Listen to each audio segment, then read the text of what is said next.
Terror suspect from Orange Park has been found incompetent to stand trial. For 30 days, doctors evaluated the mental health of 20-year-old Joshua Goldberg, who was held on a suicide watch. Federal investigators say he sent bomb-making plans to an FBI informant for a threatened attack on a 9/11 anniversary event in Kansas City. Channel 4's Heather Lee spoke with Goldberg's attorney. She's joining us live from the federal courthouse. Heather, what's next for Goldberg?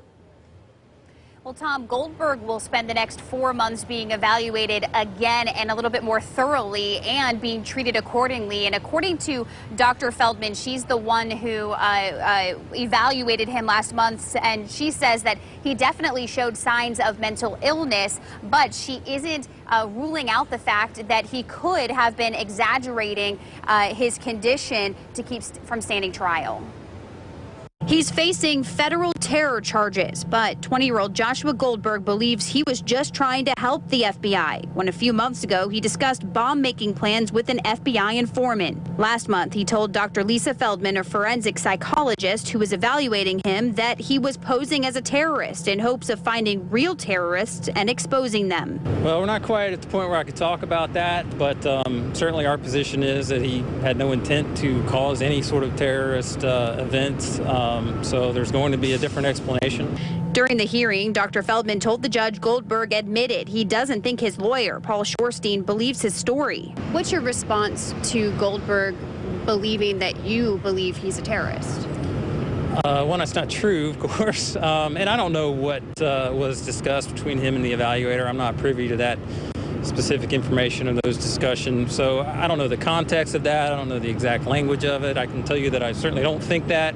I think he understands I don't think that. That's just one of the issues that comes up when you're in a 30-day evaluation and you're constantly being evaluated and having these discussions with the doctors.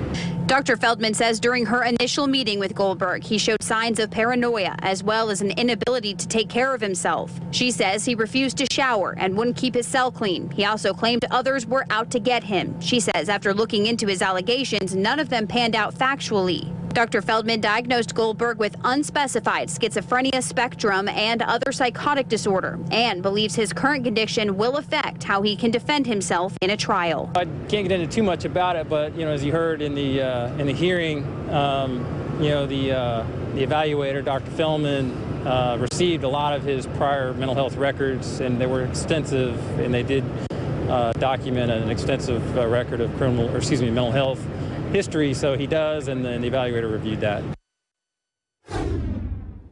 Now, the report from Dr. Feldman will be sealed until December 22nd in case the defense wants to file a motion, and prosecutors will have until December 29th to respond. For now, we're live at the federal courthouse. Heather Lee, Channel 4, the local station.